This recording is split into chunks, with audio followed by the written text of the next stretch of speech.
اس کا انتظام ان کے حوالے کر دیا۔ اس طرح سے انہیں بڑی سلطنت کا نظم و نسق چلانے کا ایک تجربہ حاصل ہو گیا اور ان کو ایک موقع فراہم ہو گیا، اور اللہ تعالیٰ نے ان کو نبوت عطا فرمانی تھی اور حکمت عطا فرمانی تھی، اس لیے ان میں قوت فیصلہ کرنے کی اور اقتدار کو سنبھالنے کے لیے ان کی تربیت کا انتظام فرمایا۔ اس کا ذکر جو ہے وہ قرآن پاک میں اس طرح سے ہوتا ہے کہ اس طرح ہم نے یوسف کے لیے اس سرزمین میں قدم جمانے کی صورت نکالی اور اس معاملہ فہمی کی تعلیم دینے کا انتظام کیا۔ اللہ اپنا کام کر کے رہتا ہے مگر اکثر لوگ جانتے نہیں، اور جب وہ اپنی پوری جوانی کو پہنچا تو ہم نے اسے قوت فیصلہ اور علم عطا کیا۔ اس طرح ہم نیک لوگوں کو جزا دیتے ہیں۔ تو نیک ان کی نیکی کا ذکر کیا گیا ہے، جس کا آگے پورا جو ہے وہ حال بیان کیا جائے گا کہ کس قدر وہ پارسا اور پاک باز تھے، کہ قدم قدم پر ان کے لیے آزمائشیں تھیں اور ان کو اس طرح کے برے ماحول میں رکھا گیا اور ان کو آزمایا گیا، لیکن آپ اپنی آزمائش میں پورے اترے اور اللہ تعالیٰ نے پھر ان کو مصر کی حکومت عطا فرمائی اور نبوت عطا فرمائی۔ تو اس کا ذکر جو ہے وہ اس طرح سے ہو رہا ہے قرآن پاک میں کہ جس عورت کے گھر میں وہ تھا وہ اس پر ڈورے ڈالنے لگی اور ایک روز دروازے بند کر کے بولی، آجا۔ یوسف نے کہا، خدا کی پناہ، میرے رب نے تو مجھے اچھی منزلت بخشی اور میں یہ کام کروں؟ ایسے ظالم کبھی فلاح نہیں پایا کرتے۔ اور وہ اس کی طرف بڑھی اور یوسف بھی اس کی طرف بڑھتا اگر اپنے رب کی برہان نہ دیکھ لیتا۔ ایسا ہوا تاکہ ہم اس سے بدی اور بے حیائی کو دور کر دیں۔ دیکھیں، مطلب اتنا بڑا موقع کہ عورت اس کو زبردستی کھینچ رہی ہے اور وہ اس کے ساتھ جو ہے وہ آگے آگے بھاگ رہے ہیں، اور یہاں تک کہ ان کا کرتا جو انہوں نے جبہ پہنا ہوا تھا وہ بھی پیچھے رہ گیا اور وہ خود دروازے کی طرف بھاگے۔ اور جب وہ دروازے کی طرف بھاگے تو عزیز جو تھا اس موقع پر پہنچ گیا، اور انہوں نے موقع پر یہ حال دیکھا کہ عورت ان کے پیچھے ہے اور وہ آگے آگے ہیں، لیکن اس عورت نے پھر ان کے اوپر، حضرت یوسف کے اوپر الزام لگا دیا اور کہنے لگی کہ ایسے شخص کی کیا سزا ہو سکتی ہے کہ جو تیری بیوی کے ساتھ اس طرح کا غلط کام کرنا چاہے۔ تو اس کو بھی قرآن پاک میں اس طرح سے بیان کیا ہے کہ در حقیقت وہ ہمارے چنے ہوئے بندوں میں سے تھا۔ آخر کار یوسف اور وہ آگے پیچھے دروازے کی طرف بھاگے اور اس نے پیچھے سے یوسف کا قمیص کھینچ کر پھاڑ دیا۔ دروازے پر دونوں نے اس کے شوہر کو موجود پایا۔ اسے دیکھتے ہی عورت کہنے لگی، کیا سزا ہے اس شخص کی جو تیری گھر والی پر نیت خراب کرے؟ اس کے سوا اور کیا سزا ہو سکتی ہے کہ وہ قید کیا جائے یا اسے سخت عذاب دیا جائے؟ یوسف نے کہا، یہی مجھے پھانسنے کی کوشش کر رہی تھی۔ اس عورت کے اپنے کنبہ والوں میں سے ایک شخص نے قرینے کی شہادت پیش کی کہ اگر یوسف کا قمیص آگے سے پھٹا ہو تو عورت سچی ہے اور یہ جھوٹا ہے، اور اگر اس کا قمیص پیچھے سے پھٹا ہو تو عورت جھوٹی ہے اور یہ سچا ہے۔ جب شوہر نے دیکھا کہ یوسف کا قمیص پیچھے سے پھٹا ہے تو اس نے کہا، یہ تم عورتوں کی چالاکیاں ہیں، واقعی ہی بڑے غضب کی ہوتی ہیں تمہاری چالیں۔ یوسف اس معاملے سے درگزر کر، اور اے عورت تو اپنے قصور کی معافی مانگ، تو ہی اصل میں خطا کار تھی۔ شہر کی عورتیں اس کے بعد جو ہے اس واقعے کے بعد شہر میں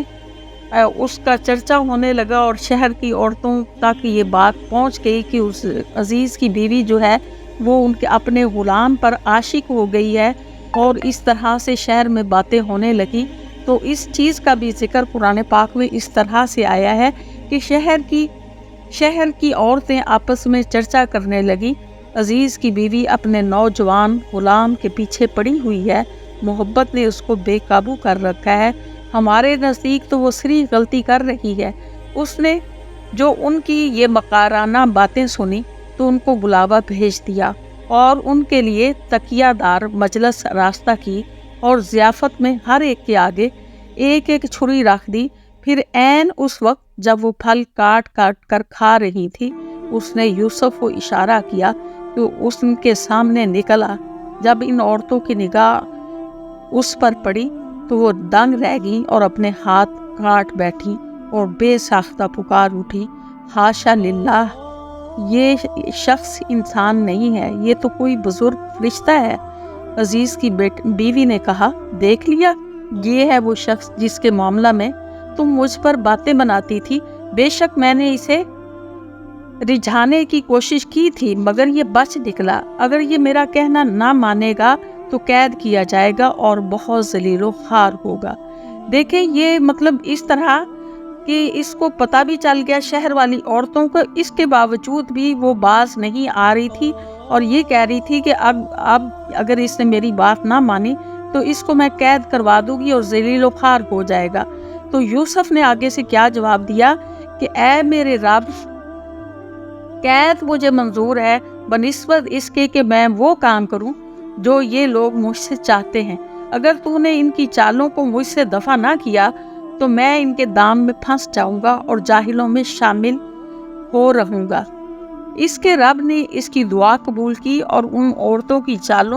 چالیں اس سے دفع کر دی۔ بے شک وہی ہے جو سب کی سنتا ہے اور سب کچھ جانتا ہے۔ پھر ان لوگوں کو یہ سوچی کہ ایک مدت کے لیے اسے قید کر دے، حالانکہ وہ اس کی پاک دامنی اور خود اپنی عورتوں کے برے اطوار کی صریحاً نشانیاں دیکھ چکے تھے۔ تو جب عورتوں کو اس طرح سے بلوایا اور انہوں نے اپنے ہاتھوں میں چھریاں پکڑی ہوئی تھی اور اپنے ہاتھ کاٹ لیے، تو اس کے بعد ان عورتوں نے بھی، وہ بھی اس کی عاشق ہوگی اور ان عورتوں نے بھی حضرت یوسف علیہ السلام کو آمادہ کرنے کی کوشش کی کہ زلیخا جو کہتی ہے وہ بات مان لو، لیکن انہوں نے کسی صورت میں وہ بات نہیں مانی اور انہوں نے قید کاٹنا گوارا کر لی اور اپنے اللہ سے دعا کی کہ اللہ تعالیٰ مجھے ان کی مکاریوں سے بچا لے، ورنہ یہ جو ہے اگر میں غلط کاموں میں پھنس جاؤں گا اور میں جاہلوں میں سے ہو جاؤں گا۔ تو اللہ تعالیٰ نے ان کی دعا قبول کی اور اللہ تعالیٰ نے ان عورتوں کی چالوں